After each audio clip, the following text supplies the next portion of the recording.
தமிழகத்தில் பெண்களுக்கும் பெண் குழந்தைகளுக்கும் எதிரான குற்றங்கள் அதிகரித்து வருவதாகவும் பாலியல் ரீதியான தொல்லைகள் அதிகரித்து வருவதாகவும் கூறி அதனை கண்டிக்கும் விதமாக கோவை உக்கடம் பகுதியில் தமிழ்நாடு தௌஹீத் ஜமாத் சார்பில் கண்டன ஆர்ப்பாட்டம் நடைபெற்றது.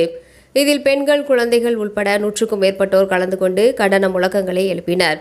இந்த ஆர்ப்பாட்டத்தில் கண்டன பதாகைகளை ஏந்தி தமிழக அரசை கண்டித்தும், தமிழக அரசு பெண்கள் மற்றும் பெண் குழந்தைகளுக்கு எதிரான குற்ற செயல்களில் கூடுதல் கவனம் செலுத்த வேண்டும் என வலியுறுத்தி முழக்கங்கள் எழுப்பப்பட்டன.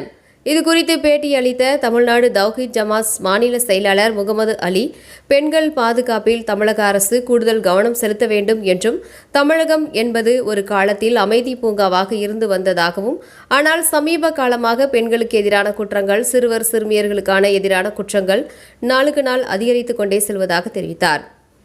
மேலும் சூலூர் சிறுமி பாலியல் வன்கொடுமை படுகொலை, கும்மிடிப்பூண்டி 3 வயது குழந்தை பாலியல் வன்கொடுமை ஆளாக்கப்பட்டது ஆகியவற்றை குறிப்பிட்ட அவர், இதுபோன்ற செய்திகள் தொடர்ந்து வருவதாகவும், சில நேரங்களில் வழிபாட்டு தலங்களிலேயே பெண்கள் செல்வதற்கு அச்சப்படும் நிலை ஏற்பட்டிருப்பதாக தெரிவித்தார். திருவண்ணாமலையில் கிரிவலம் செல்வதற்கு செல்லும் பெண்கள் பாலியல் ரீதியாக தொல்லைப்படுத்தப்படுவதாகவும் தெரிவித்தார். பொள்ளாச்சியில் பாலியல் சம்பவத்தை சுட்டிக்காட்டிய அவர், நாளுக்கு நாள் இதுபோன்ற சம்பவங்கள் நடைபெற்று வருவதாகவும், இப்படி சென்றால் தமிழகம் அமைதி பூங்காவாக இருக்காது என்றும் தெரிவித்தார். இதுகுறித்து மாநில அரசு கூடுதல் கவனம் செலுத்த வேண்டும் எனவும் கேட்டுக்கொண்டார். இந்த ஆர்ப்பாட்டத்தில் மாவட்ட தலைவர் அப்பாஸ், மாவட்ட செயலாளர் ஹக்கீம், மாவட்ட பொருளாளர் அபு தாகிர், மாவட்ட துணை தலைவர் முஜிபுர் ரகுமான், மாவட்ட துணை செயலாளர்கள் ஹமீத், சல்மான், நாசர், ஹஸ்கான், மருத்துவ அணி நிஜாமுதீன் ஆகியோர் கலந்து கொண்டனர். பெயர் எஸ்எம் முகமது ஒலி, தமிழ்நாடு தௌஹீத் ஜமாத் மாநில செயலாளர். தமிழ்நாடு தௌஹீத் ஜமாத் கோவை மாநகர் மாவட்டத்தின் சார்பாக தமிழகத்திலே தொடர்ச்சியாக நடந்து வரக்கூடிய பெண்களுக்கு எதிரான, குழந்தைங்களுக்கு எதிரான பாலியல் வன்கொடுமைகளை கண்டித்து தமிழக அரசாங்கம் இதில் கூடுதல் கவனம் எடுக்க வேண்டும் என்பதை வலியுறுத்தி மாபெரும் விழிப்புணர்வு ஆர்ப்பாட்டத்தை அறிவித்திருக்கிறோம். அந்த அடிப்படையில் ஆயிரக்கணக்கான ஆண்கள், பெண்கள், பெரியவர்கள், சிறியவர்கள் என அதிகமான நபர்கள் இந்த ஆர்ப்பாட்டத்திலே குழுமி இருக்கிறார்கள். தமிழகம் என்பது ஒரு காலத்திலே அமைதி பூங்காவாக இருந்து வந்தது. ஆனால் சமீப காலமாக எடுத்து பார்த்தால் பெண்களுக்கு எதிரான குற்றங்கள், சிறுவர் சிறுமிக்கு எதிரான குற்றங்கள் நாளுக்கு நாள் தொடர்ச்சியாக அதிகரித்து கொண்டே இருக்கிறது.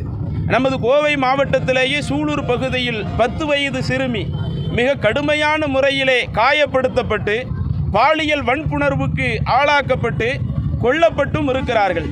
அது மட்டுமல்ல, 2-3 தினங்களுக்கு முன்பாக சென்னை கும்மிடிப்பூண்டியில் எடுத்துக்கொண்டால் 3 வயது குழந்தை பாலியல் வன்புணர்வுக்கு ஆளாக்கப்பட்டிருக்கிறது. இந்த செய்தி தொடர்ச்சியாக இருந்து கொண்டே இருக்கிறது. இன்னும் சொல்லப்போனால் சில நேரங்களில் வழிபாட்டு தலத்திற்கு பெண்கள் செல்வதற்கே அச்சப்படக்கூடிய நிலையாக, திருவண்ணாமலை போன்ற மாவட்டங்கள் எடுத்துக்கிட்டால் அங்கே திருவண்ணாமலையில் உள்ள அந்த கோவிலுக்கு கிரிவலம் செல்வதற்காக பெண்களும் செல்லுவார்கள்.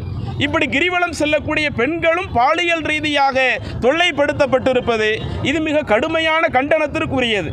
அதே மாதிரி சில வருடங்களுக்கு முன்பாக பொள்ளாச்சியில் மிக பெரிய அளவிலான பெண்களுக்கு எதிரான குற்றம் நடைபெற்றது.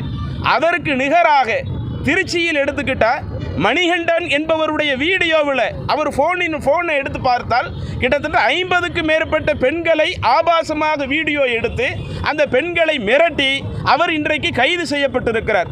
இப்படி நாளுக்கு நாள் தமிழகத்தில் நடைபெறக்கூடிய குற்றங்களை பார்க்கிற பொழுது இந்த நிலை தொடர்ந்தால் அமைதி பூங்காவாக இருக்கக்கூடிய தமிழகம் அது அமைதி பூங்காவாக இருக்காது. பெண்கள் வெளியே வருவதற்கு அச்சப்படக்கூடிய ஒரு நிலை இருக்கிறது. இதில் மாநில அரசாங்கம் கவனத்தில் கொண்டு இதற்கென்று கூடுதல் சட்டங்களை கொண்டு வர வேண்டும். இன்றைக்கு நீங்கள் கேட்டீங்கன்னா மாநில அரசாங்கம் சொல்கிறான், நாங்கள் தான் சிங்கப்பெண் படை என்கிற ஒரு படையை உருவாக்கியிருக்கோமே என்று சொல்லுகிறார்கள். ஆனால் கடந்த வாரம் என்ன நடந்தது? சிவகங்கை மாவட்டத்தில், சிவகங்கைக்கு பக்கத்தில் இருக்கக்கூடிய ஒரு பகுதியில் பெண் காவலரே ஒரு 3 நபர்களால் பாலியல் ரீதியான சித்திரவதைக்கு உள்ளாக்கப்பட்டு அவங்க 100க்கு அடிச்சு தான் என்ன செய்ய முடியுது, இன்னபிற போலீசாளர்கள் பெண் காவலரையே காப்பாற்ற முடிகிறது. அப்போ சிங்கப்பெண் என்கிற ஒரு படை கொண்டு வரப்பட்டாலும் அந்த படையில் உள்ளவர்களுக்கே பாதுகாப்பற்ற ஒரு நிலையாகத்தான் இன்றைக்கு தமிழகம் இருந்து கொண்டிருக்கிறது.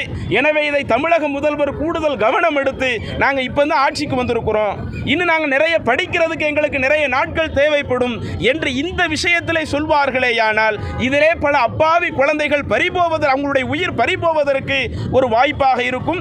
எனவே இது விஷயத்தில் தமிழக அரசாங்கம் கூடுதல் கவனம் எடுக்க வேண்டும் என்பதையும், பெற்றோர்கள் இது போன்ற சந்தர்ப்பங்களில் நாம் நம்முடைய பிள்ளைகளுக்கு எத்தகைய செய்திகளை சொல்லிக் கொடுக்க வேண்டும் என்பதை இன்றைக்கு இந்த விழிப்புணர்வு ஆர்ப்பாட்டமாக நாங்கள் இந்த ஆர்ப்பாட்டத்தின் மூலம் தெரியப்படுத்த இருக்கிறோம்.